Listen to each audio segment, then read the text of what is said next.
Okay, so for this one, we have to plug in C, which is the distance, center to center distance between the two pulleys. Big D, which is the diameter of the large pulley. Little d, which is the diameter of the small pulley. And put them all in the appropriate spot. So this is going to become 2C becomes 2 times 20 plus 11 times big D is 11 times 12. 11 times little d is 11 times 4, all over 7. Plus, we've got 12 plus 4 squared over 4 times 20.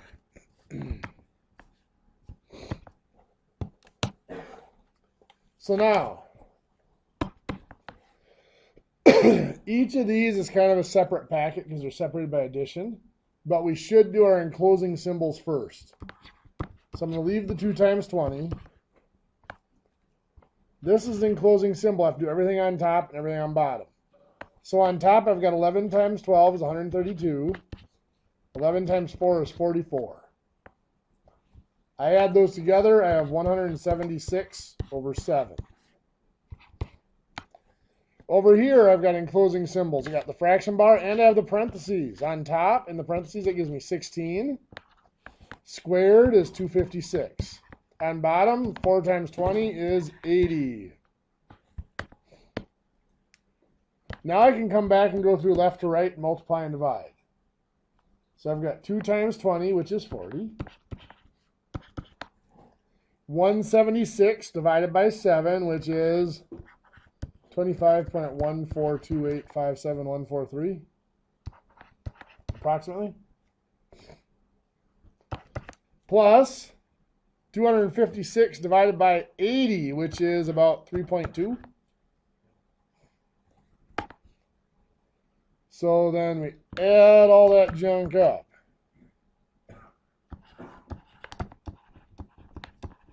About 68.343 inches. Did I get that? Cool. So that's an example of one of those formulas that we talked about yesterday where you have to pick the appropriate formula. Here I gave you the appropriate formula and then plug in the numbers. And then it's just order of operations from there.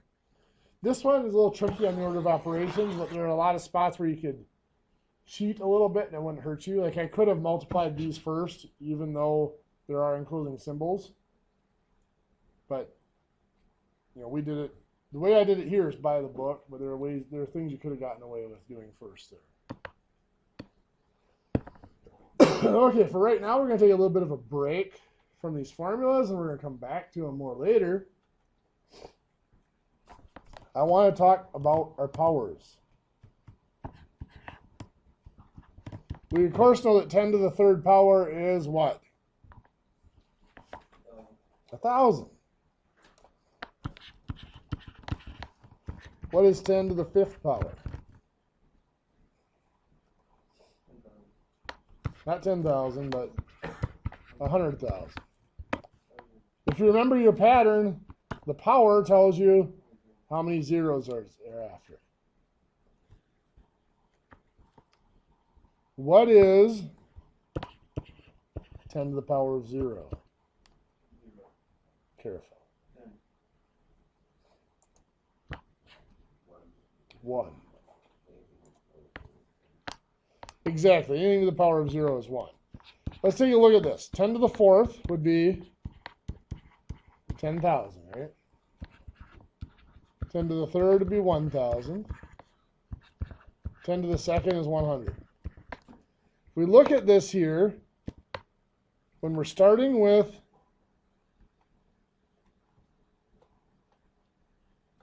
here's why my pen was so broad.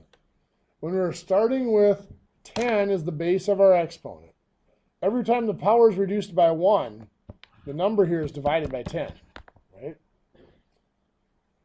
So if we keep going with that, 10 to the 1 has to be 10. Does that continue?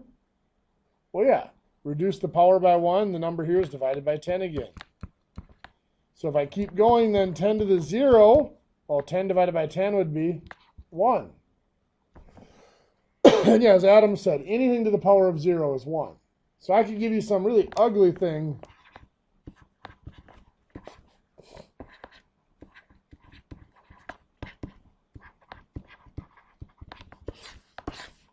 Like that. And what's it equal to? 1, because the whole thing's to the power of 0. If I were to keep going with this, 10 to the negative 1. Well, I reduce the power by 1. This has to be divided by 10. What's 1 divided by 10? 1/10. 10 to the negative 2 has to be 1/100. 10 to the negative 3, 1/1000. 10 to the negative 4, 1/10,000. And so on. You see a connection here, a pattern. 10 to the negative 3 is related to 10 to the third. They're just reciprocals. 10 to the third is 1,000. 10 to the negative third is 1/1,000. Just its reciprocal. 10 to the negative 8 is going to be just 1/10 to the 8th. The reciprocal of 10 to the 8th. So the negative in the power is just a reciprocal.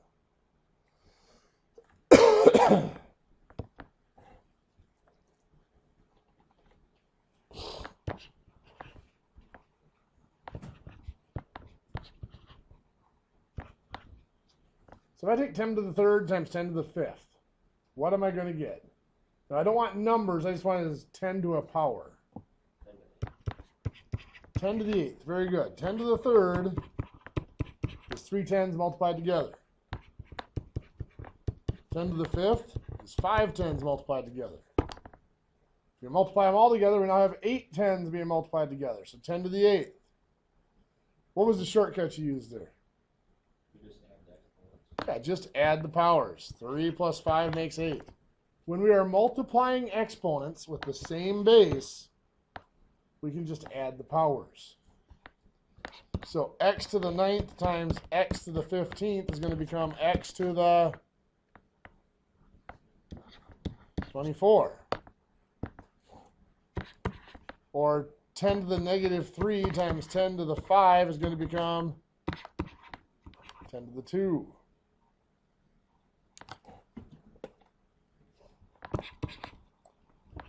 Ten to the 8th times 10 to the negative 15th is going to become 10 to the negative 7. Good. 10 to the negative 4 times 10 to the negative 9. 10 to the negative 13. Good.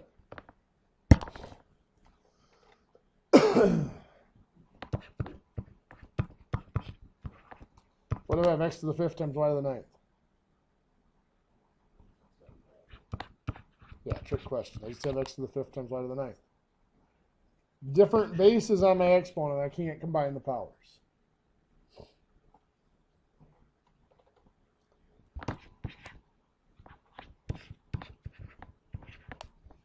What if I have 10 to the 5th divided by 10 squared? Well, again, 10 to the 5th is 5 tens. 10 squared is 2 tens. And we've seen from our fractions, we can divide out numerator and denominator. We can cancel out tens. We're left with 10 to the third. Perfect. And our shortcut for that would be subtract. When we are dividing exponents with the same base, in this case the base is 10, we can just subtract the powers. So 10 to the 19th divided by 10 to the 12th, 10 to the 7th. 19 minus 12 is 7. 10 to the 3rd divided by 10 to the negative 8th.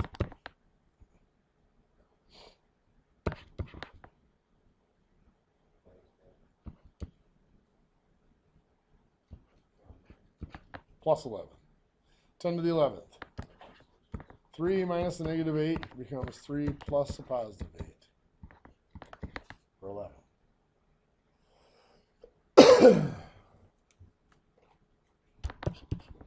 X to the negative 5th divided by x to the negative 12th. X to the what? Perfect. Negative 5 minus negative 12 becomes negative 5 plus 12. So negative 5, positive 12 would be positive 7.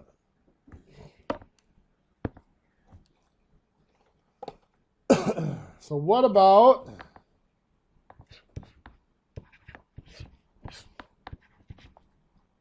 x to the third to the fourth power? What that's saying is x to the third times x to the third times x to the third times x to the third. There's 4 of them multiplied together.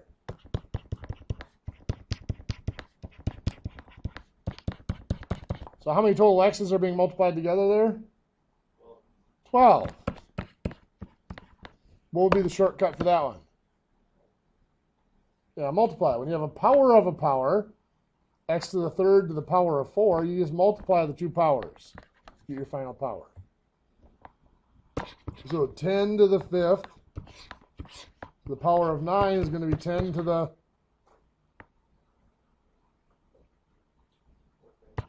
/45. 10 to the 7th to the power of 6.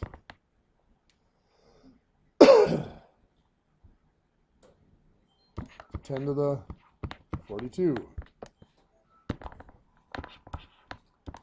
10 to the negative fifth to the power of 6.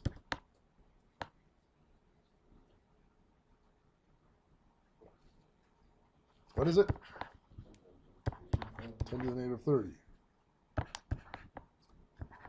10 to the negative 8 to the negative fifth.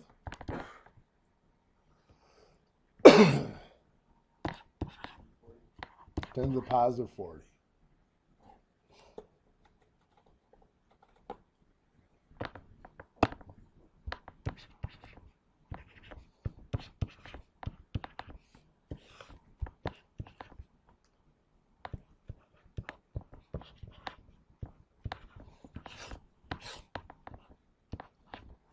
So something like this.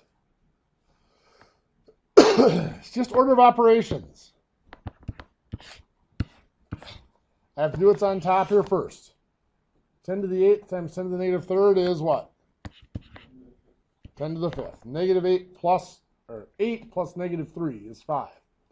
When I'm multiplying, I add the powers. On bottom, what do I get? 10 to the negative 7th times 10 to the negative 2? Negative 9. When we're multiplying, we add powers. So negative 7 plus negative 2 is a negative 9. Still have the power of negative 5 out there. Now I'm going to divide. So my negative 5 power is still out there, but 10 to the 5th divided by 10 to the negative 9. 5 minus negative 9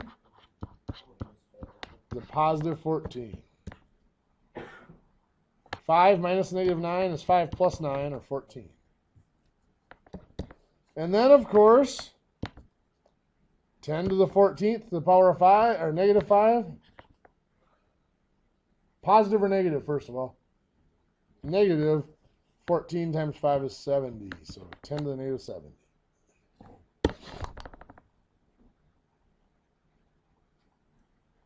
What do you think? Better than a sharp stick in the eye? Not at this point, maybe not. So why am I spending so much time talking about powers of 10? Well, because we're going to loop back to our place values again.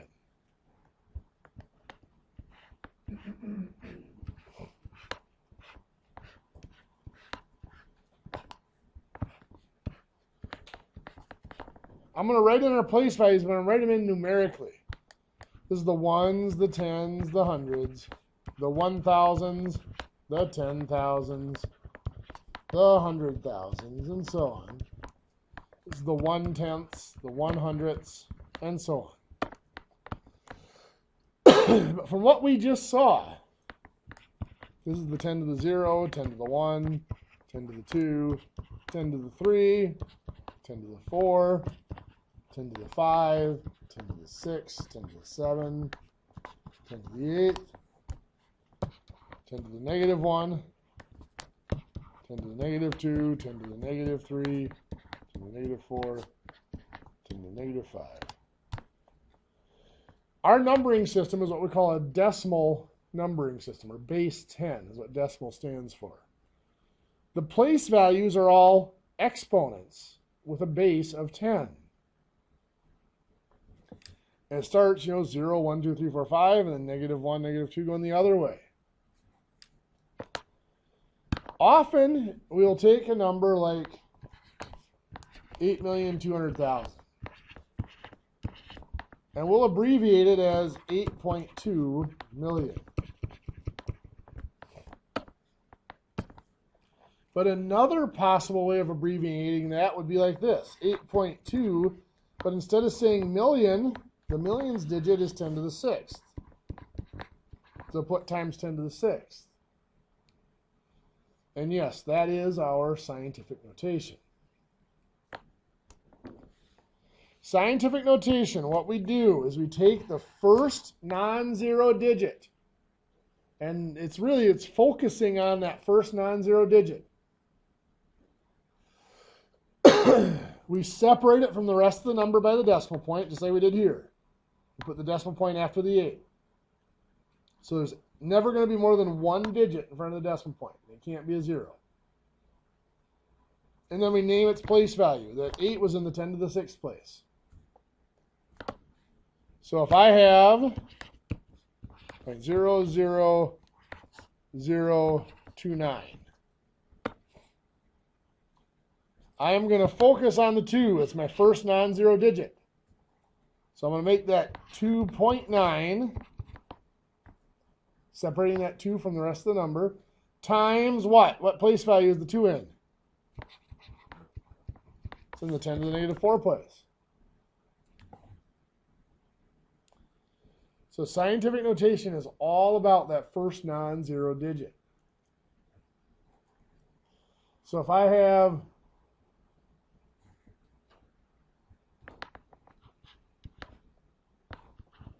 74,300, we do the same thing. Focusing on the 7. So that becomes 7.43, separating the 7 from the rest of the number by the decimal point.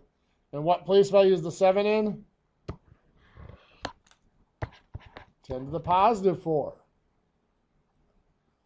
Now, obviously, every time you'd put a number in scientific notation, you don't want to have to draw out your number place values like this. So there are shortcuts. The way most of us were taught to do scientific notation is by moving the decimal point. For my 8,200,000, decimal point's right here. We want it to end up here because we want one digit in front of the decimal point. So it has to move 1, 2, 3, 4, 5, 6 spots. Hence the 6 in my power. This 8,200,000 was a large number, so it's a positive power. It's in the positive powered place values. The 29/10,000ths, or actually 29/100,000ths, I should say. The decimal point was here. We want it to be here. We got 1, 2, 3, 4 spots. Hence the 4 in my power. But that was a small number. It was in the negative powered place value, so it's a -4. Does that make sense?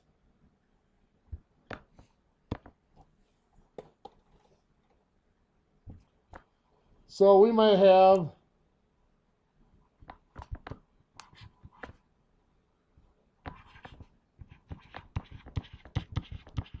$78 million. What is that going to become in scientific notation? 7.8 times 10 to the 1, 2, 3, 4, 5, 6, 7. You're correct. 7. Is it positive or negative? It's positive. That's a large number, so it's in the positive powered place values.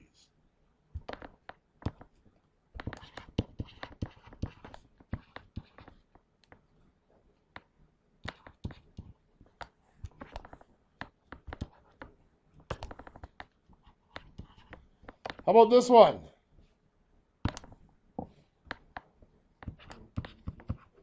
$4.52. 1, 2, 3, 4, 5, 6.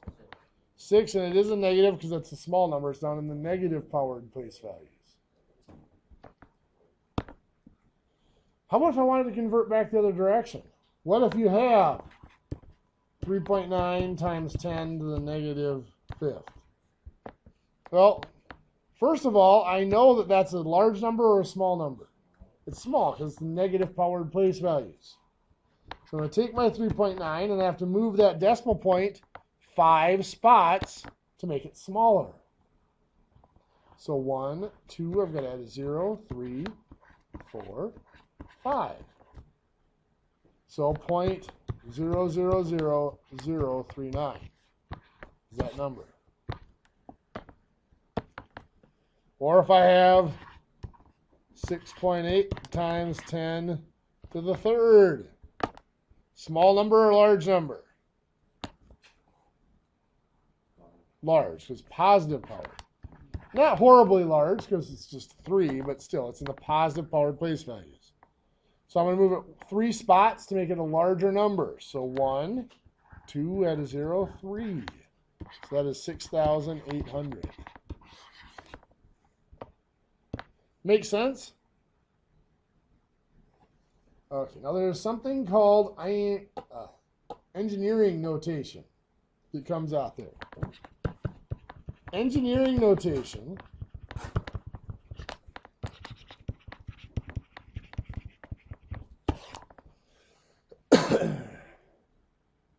engineering notation is a variation of scientific notation. What is it? Loosens up some rules and it tightens up others. The first thing it does is it tightens up the rules on the powers of 10. The powers of 10 must be not factors, but multiples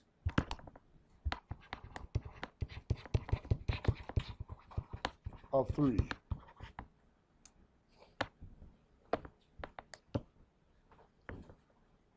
So, if I have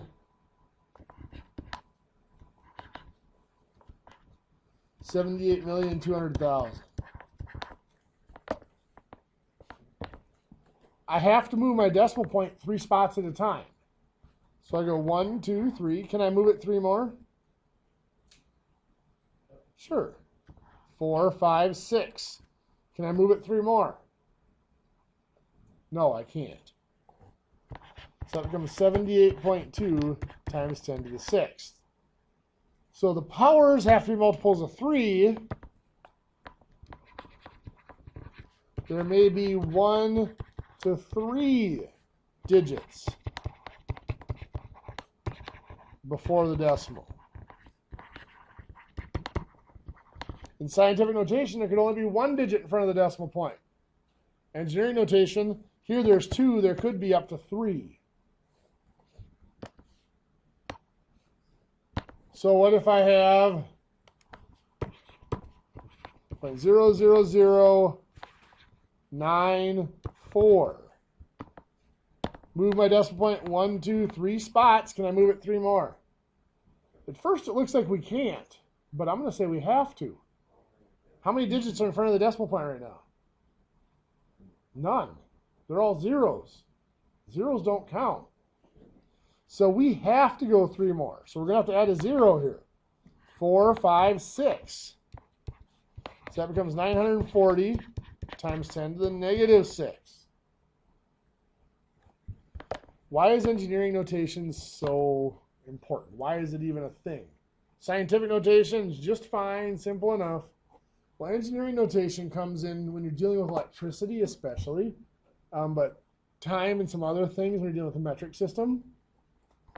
Really like amps, volts, ohms, and let's say watts. That's as far as we'll go with it. They don't do deci and centi. They skip right to milli. Same here. They don't do deca and hecta. They skip right to kilo. Well, a milliwatt or milliamp, millivolt is 1,000th, which is 10 to the negative 3. Kilo is 1,000, or 10 to the positive 3. And you can think of the main unit as being 10 to the 0, which is 1. You keep going, you can go to micro, which is 1 millionth, or 10 to the negative 6. Keep going this way, you get to mega, which is 1 million, or 10 to the positive 6. You got know it? Know these ones? Yeah, they'll do a little bit with them. So let's say, well, we'll look at operations with these later, but let's say I have 24 milliamps. What that really is engineering notation. Those metric prefixes, we've said before there's only 1 unit of length in the metric system, the meter, 1 unit of capacity, the liter. If I have, right here, so there's only 1 unit of current, the amp. But what about the milliamp? Well, the milliamp is just engineering notation. The milli is 10 to the negative third. So that's 24 times 10 to the negative third amps. If I say 720 millimeters, that's really saying 720 times 10 to the negative 3 meters. The metric prefix is engineering notation. So when we go to do operations with our measurements in metric, it's going to be just using that engineering notation, which is something we're going to talk about tomorrow. For right now, I'll give you guys some homework in the big book.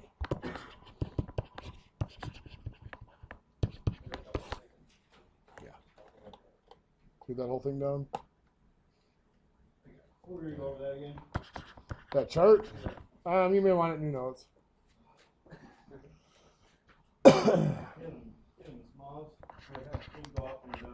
Okay, I'll get this written down first. Page 205, exercise 6-12A, and exercise 6-12B.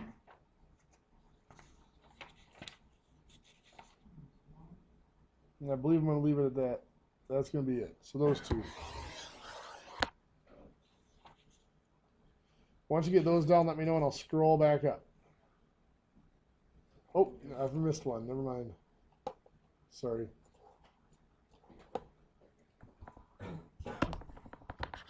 And page 211, exercise 6-13A, and page 212, exercise 6-13B.